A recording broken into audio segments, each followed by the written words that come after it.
Right, watcher, okay, welcome back. Now, your support over the last few days has been absolutely incredible. Honestly, something like 400 messages we received from you in reply to my question, what do you think we should do, take these off or put them on? As we said in the midweek video, clearly the resounding answer was take them off and get rid of them. A few of you said you like them, but quite honestly, I agree with the majority, which is that they just don't really work. And on a bike that I'm putting this much work and this much effort into, I really want it to be right. I want when it's finished, we roll it out into the sunshine, I'm absolutely chuffed with every single facet of the bike, and there is nothing that I want to revisit. That's very difficult, it's a tall order and it probably won't happen, but the least I can do along the way is make sure that I'm not setting any up that I know are going to be bad. So this is it. I've taken them off, the holes are showing, but they're not any good on their own. I'm going to do something a little bit more dramatic. I think I've said it to a lot of you in the replies since Wednesday's video, that I want to do something a little bit unique, a little bit dramatic, as I said, dramatic, and a little bit interesting, and hopefully it will work. But I'm not going to waffle on about it, I'm not going to talk about it too much. These intros can become confusing because I might do something different once I get moving. So I'm going to crack on with it. I'll leave you some music. Thank you for your attention. Let's get stuck in. Welcome back.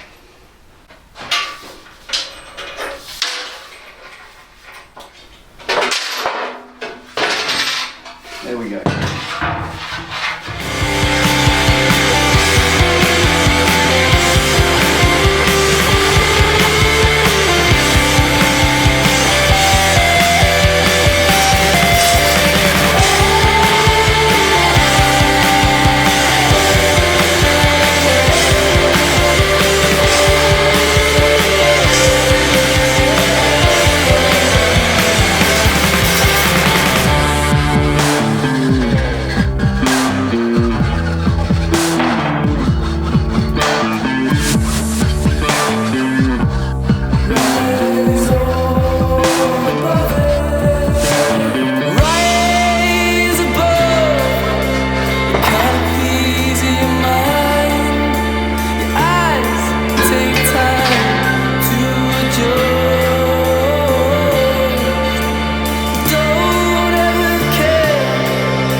garage.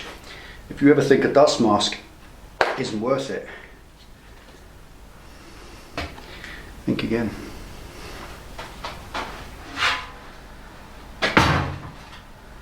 Right, cleaned up a bit now.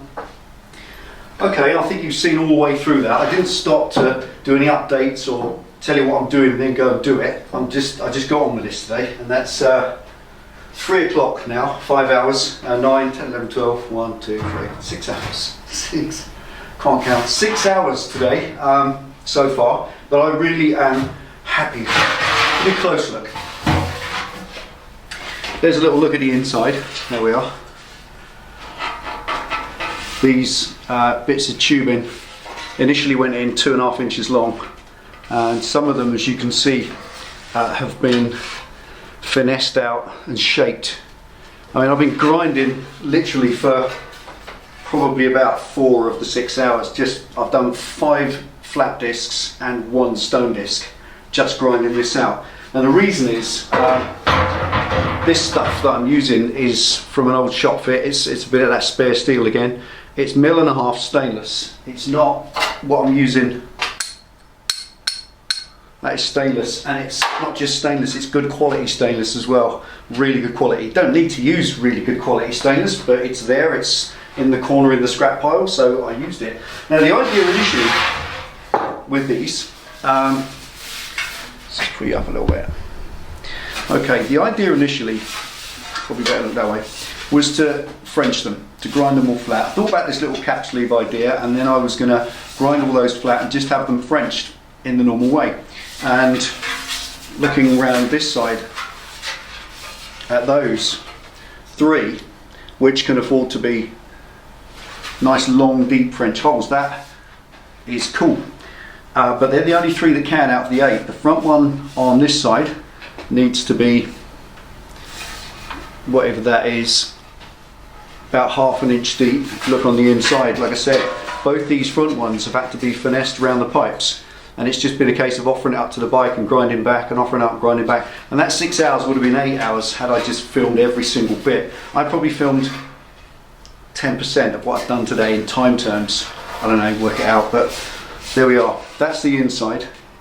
There's no need to put bodywork on them, they're not going to get seen. They'll get a little bit of sealant to stop water getting in behind the welds, but nothing fancy on the outside. However, I've got two thoughts. Now, tack welded from the inside, as you can see, and that's given me this appearance. And I kind of like that.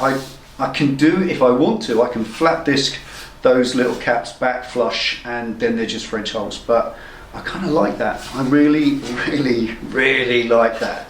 It just looks daft and a bit angry and a bit Ferrari and a bit, you know, loads of things. And I just love it. They'll get body worked. What I'll do is I'm wondering whether I might lead round them. I kind of love leading, you know, it's old, it's like blacksmithing. You know, I might just lead round them and then shape it. Mainly because lead melts or lead flows at about, I don't know, you're probably going to Google it and tell me I'm wrong, but I think it's about 350. We use lead solder, which is about 250, and it will just float in there nicely, and it will literally, sandpaper will shape it, and it will be a lot more resistant at 250 degrees than filler, which will burn at about 150. So I don't know.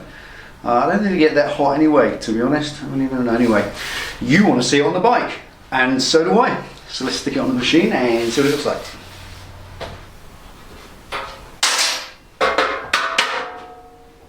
Right, let's give you a look.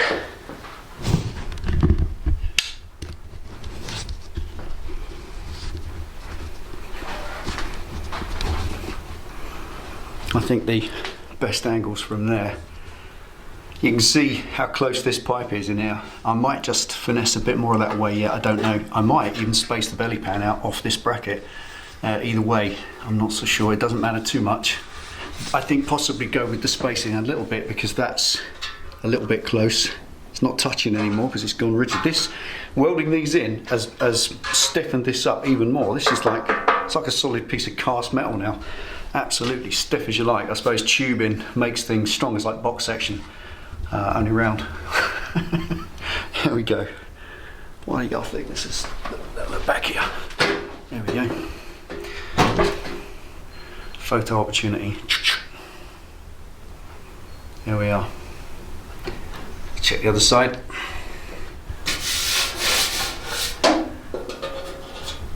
Have a quick look in there. You can see there's plenty of room, and I love the fact that you can see the pipes through there, you know, all the way down.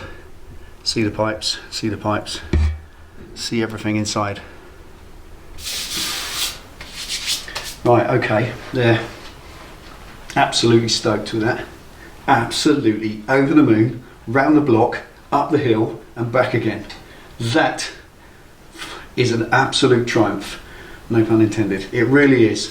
I'm so pleased with that. Needs a little bit more work, like all of this stuff. A little bit of solder, a bit of lead around there, just to lead the joints and make them a soft joint rather than this hard edge. Maybe, I don't know, but it won't be. I'm not going to blend them, that's for sure. Just a little bit to seal the joint or something. I don't know. I'll come up with something on that. But I'm not going to. I'm not going to blend these off and just have them as holes. I absolutely love these little lips. They really, really work. The way these are going to work for cooling the interior area is, first of all, remember we've got a great big 6-inch hole right up underneath, which flows as the air is passing underneath, and you've now got these. Now, the concept behind this, the thinking that I've been thinking about this 7-8 hours a day for the last week since we last discussed whether to take that crappy little cover off or not. And the way I think this is going to work for cooling is a little bit like a carburetor. Now imagine this. You've got a bowl of fuel on your carburetor and the air passes over the top of the main jet, and it passes over at speed and that drags the fuel out.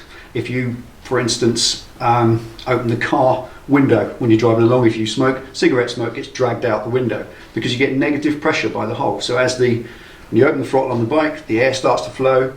As it drags air down in through the venturi, there's a little tiny jet. The liquid below is heavy, the air is light, but the fact that it's traveling causes negative pressure and it sucks that fuel out of the float bowl and down into the engine. So it proves that air passing a hole causes negative pressure as the air passes, and that will drag the heat out. It will draw the heat out. And if you look on the way these are done, all of them, just piece of copper, all of them are straight on, staggered at that angle. So the idea of them was that they all face, or the holes themselves are all straight on. So as the air comes past the bike, they should create negative pressure, which draws the heat out from inside the fairing, and then that will cool them as it is. And obviously drawing that heat out will probably draw cool air in everywhere else. Obviously you can't have a vacuum inside there. When that starts to draw the heat out, the cool air will get drawn in and it will cool everything down enough, as far as I'm concerned. Honestly, I don't think it's that critical, to be honest. You know, this is going to get painted with a heat-proof paint. It's probably maybe not going to be painted in with the airbrush work with the rest of the bike. It may just be satin black. So I don't know. I don't know at this point. I haven't made that plan, but I have got that done. I'm really, really, really, really chuffed with that. I give myself 10 out of 10. Is that smug? Is that conceited? Hell yeah. But I've worked hard on that. That's been 5-6 hours today, 6 hours or so.